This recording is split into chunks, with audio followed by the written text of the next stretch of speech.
Hey everybody! Today we're going to be unboxing this large lot of fire alarm pull stations. What we should expect to find in here are 12 Faraday 10123 style pull stations, and I'm sure we'll find that that's true. I've already removed all the labeling from this box, and so we can go ahead and get started by slicing it open with our handy dandy box cutter.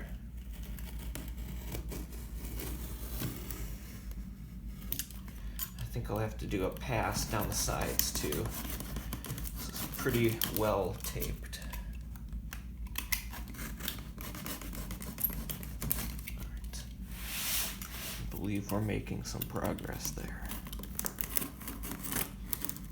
Go ahead and do this side. And we should be able to get this open.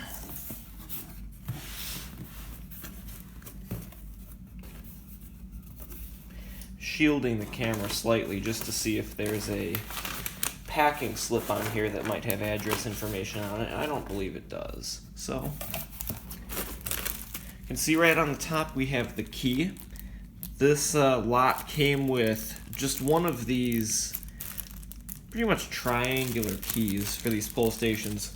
We can take a look more in depth at that when I do more of a technical review video of these pull stations, similar to what I did for the Gamewell M69 series pull stations that I featured a couple months ago.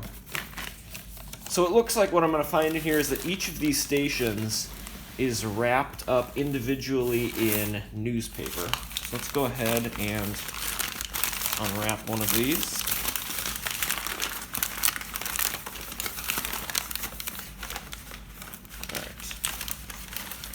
Here is the first station out of the box. Like I said, these are all going to be Faraday 10123 style pull stations. You can see the model number here. And these are all in great shape as far as I saw from the listing pictures. You can tell that they are used, they've been installed. There's a one of those kind of old style Dymo labels here, the embossed plastic. They're numbered 1 through 12 and a little bit of a sticky substance on the side there. So despite obviously having been installed before, like I said from the photos, these all appeared to be in great condition. So I guess we'll get to see firsthand how they all turn out.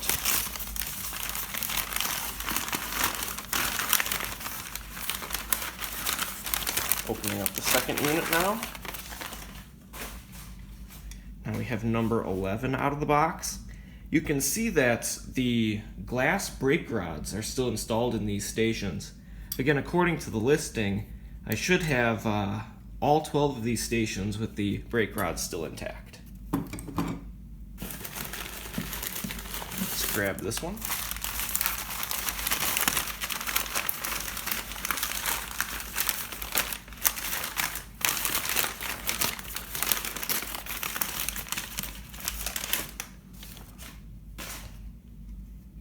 Looks like we found number 9.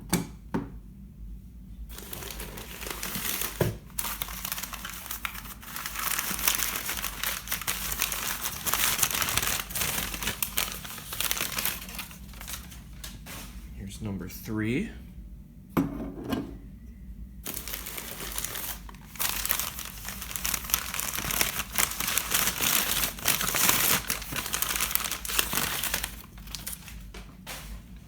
Number 10.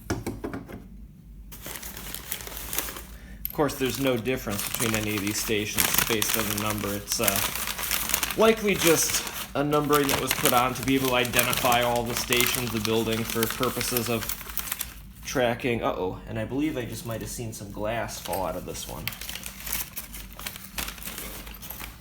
It looks like we had one brake rod, which was a casualty, but that's okay.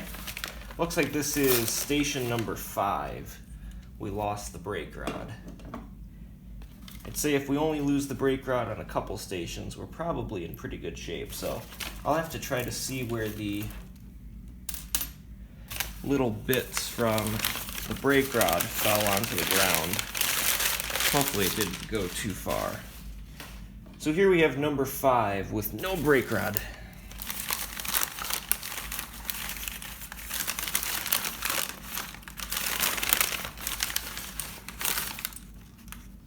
Number 4 with the brake rod intact.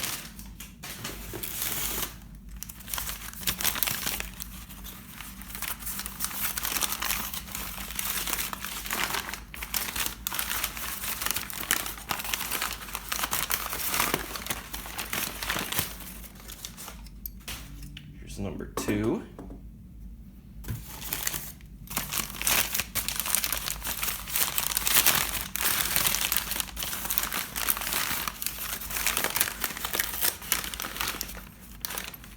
Number 6.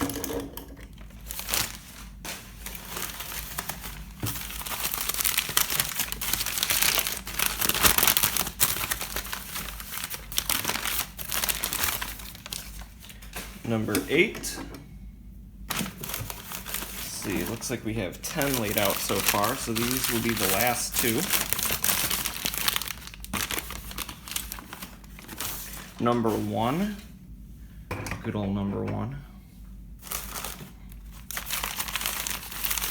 And our last station, which will be number 12, outfitting. So yeah, like I said, all of these look to be in really great shape at first glance. Obviously we lost the brake rod off of station number 5 here as a casualty of being in transit. But that's okay. I'd say 11 out of 12 in terms of the brake rods surviving, especially with them installed in the stations, is pretty good. And that's actually quite convenient because I can go ahead and just quickly demo station number 5 then without having to worry about, oh, and I see now, if this is still within the camera frame, the little shard of glass that fell off at that station. But anyways, as I was saying, now that we've lost the brake rod off this station, I can actually go ahead and really easily demonstrate it. So these are kind of interesting stations in that when you pull down on the handle, oh, I was holding it from the bottom. I'll explain why that matters in just a moment. Let's see. Oh, the station's already activated. That's what happened. That's why we're having a little bit of a hiccup.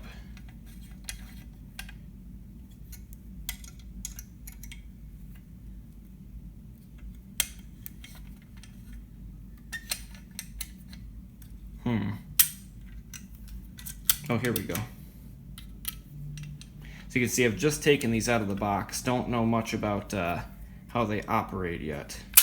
We'll go ahead and snap that back into place. So it looks like the brake rod had broken and the station wouldn't pull down because this station actually must have become jostled around and actually got it activated within the box. So anyways, like I was saying before that little hiccup, to activate these stations is kind of interesting because this entire front plate in the station will actually pull down with the handle.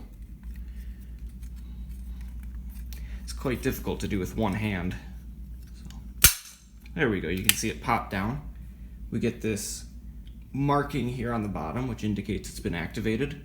Again, that is a really, really stiff pull station handle to activate. You can see on the back here that when I insert the reset key, you can see this little metal bar will slide out of the way and allow the cover of the pull station to be opened, at which point this just needs to be snapped back into place. And again, you can feel that there's some pretty good spring tension on that. So let's go ahead and lock this station back up. I'll add that back to the rows with the other one. So, okay. Hopefully you guys enjoyed watching me unbox these stations. If you're curious if you'll be seeing more of them, the answer is yes. I plan to do kind of a technical overview video of these stations, just like I did for the M69 series pull stations that I mentioned a couple minutes ago.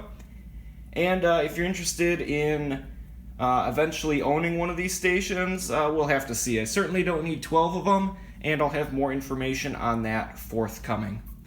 Anyways, thank you for watching, and have a nice day.